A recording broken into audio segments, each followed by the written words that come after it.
You know how to work. Right. I believe I do. Good evening.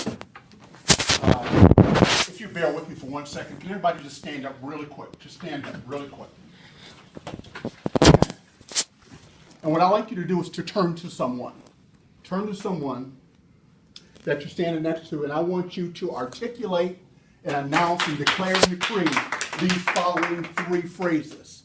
And I want you to say them as you mean it, not for the person that you're standing next to, but for yourself, okay? Number 1, tell the person, you haven't seen the best of me yet. You haven't seen the best of me yet. No. Tell them, no. You haven't seen the best of me yet. You haven't seen the best of me yet. Also, tell them, I'm working towards my purpose. I'm working towards my purpose.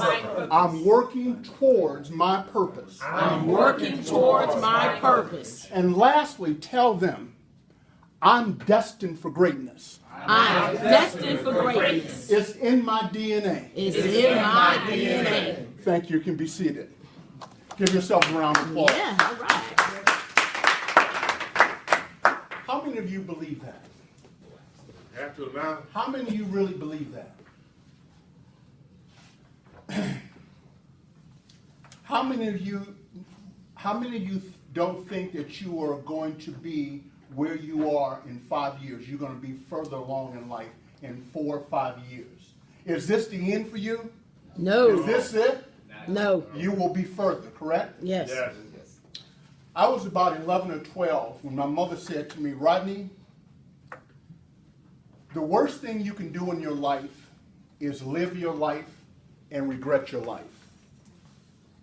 How many times have you heard someone say, about what they could have done, what they were going to do, what they could have been, or if I could have had that job down at the plant, I just would have. How many times have we heard people say that? How many times have you said that? How many dreams, plans, visions have you had for the last 5, 10, 15, 20 years that are still lying on the shelf and you've done nothing with them? When you had the dream, you were 25. And you thought about it, but you couldn't quit that job. Now you're 35, 45, and 55. And you still haven't done anything with that dream. I believe that every human being has a specific and a divine purpose for living in life. I think we all. What's for you is not for me. The blessing that God has your name on, I can't get it. We all have different things that we are destined, gifts and talents that we have that are in us already, that are just waiting. It's like you got $1 million check waiting to be cashed. You just ain't been to the bank yet. It's waiting for you. I believe that sometimes people don't live up to their true expectations because their dreams are actually too small. I don't know about you, but I believe in God. I really do. I believe in God with everything that I have. When I walked out of a $300,000 a year job, what do you think people said to me? Crazy. So-and-so, you crazy. You know what that word was, right? Right? But I knew I had more in me. I knew I wanted more. And I wasn't afraid to go out and get it. Dreams aren't just for Mark Zuckerberg and Oprah Winfrey and Mark Cuban. Dreams are for us. How high is your dream? Is it a little dream? When I left corporate, my dream was to buy 20 houses. And then I said, well, wait a minute, 20 is not that many. How about 30? I said, well, 30 ain't that many. Now, I ain't had a lot of money, but I got up to 200 in 2 years. Now, granted, they were only $20,000 a piece. But it was a nice number. There was a young man who met this young lady, beautiful young lady. And he had trouble articulating exactly what his feelings were for this young lady. But with a little time, he got to talk to her, and he eventually started dating this young lady. They started dating, and at the time, the young lady worked out all the time. And he didn't work out at all. He worked out back in high school, but he didn't work out much at all. So he said, I better get on my job. I'm like, I need to go to the gym because she working out, so he goes to the gym. At first, he started to go to the gym, and he went once or twice a week. Then he went 3 or 4 times a week. Before you knew it, he was going to the gym every day. He was working out. He's, starting to get a little buff.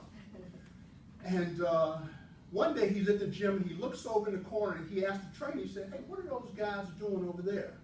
He said, well, they were practicing for the annual weightlifting championship. He said, I want to get involved in that. And the guy said, well, you really have to practice. He said, wow. He said, well, how much do I have to lift? He said, well, for your division, you need to lift 200 pounds. So he practiced and he practiced and he practiced, and he got up to 200 pounds. Long story short, he entered the contest and he won. He won the contest. The next year he entered the contest. He said, well, how much, coach, do you think I have to lift? He said, well, now this year you're going to have to lift 220 pounds. So he practiced and he practiced. He lifted at he got up to about 230. He won again. He did this for 3 or 4 years in a row. He won every year. Unfortunately, one year he died. He gets to heaven, and he's been a very good guy, and he sees God coming towards him. And he's waiting to, meet God at the pearly gates, and he's looking over God's shoulder, and he can't help but notice there's a picture of him and a big statue, a big trophy, standing behind God. And so he said, God, he says, well, before we get started, God, what is that trophy with my picture on it back there? Well, God said, well, that's for the International Weightlifting Championship. And he said, well, I didn't enter that. I didn't enter that. And God said, I know you didn't. God said, you didn't use a fraction of the gifts and talents that I breathed into you when I gave life to you. His aim was that little gym. Those guys, 250 pounds, 220. But God had in him already a supernatural blessing that he never took advantage of. Make your dreams big and go after them. Nobody can stop you from achieving your dreams, and your destiny is preordained already. I encourage you and implore you to go after your dreams and live a purposeful life. And when you get to heaven, I say you die on E. We should never go back to God with a half a tank of gas. We should go back to God using everything he gave us when we go back. So we should be on total E. We should say to him, I did everything I could with what you gave me, not leaving something in the tank. Thank you very much.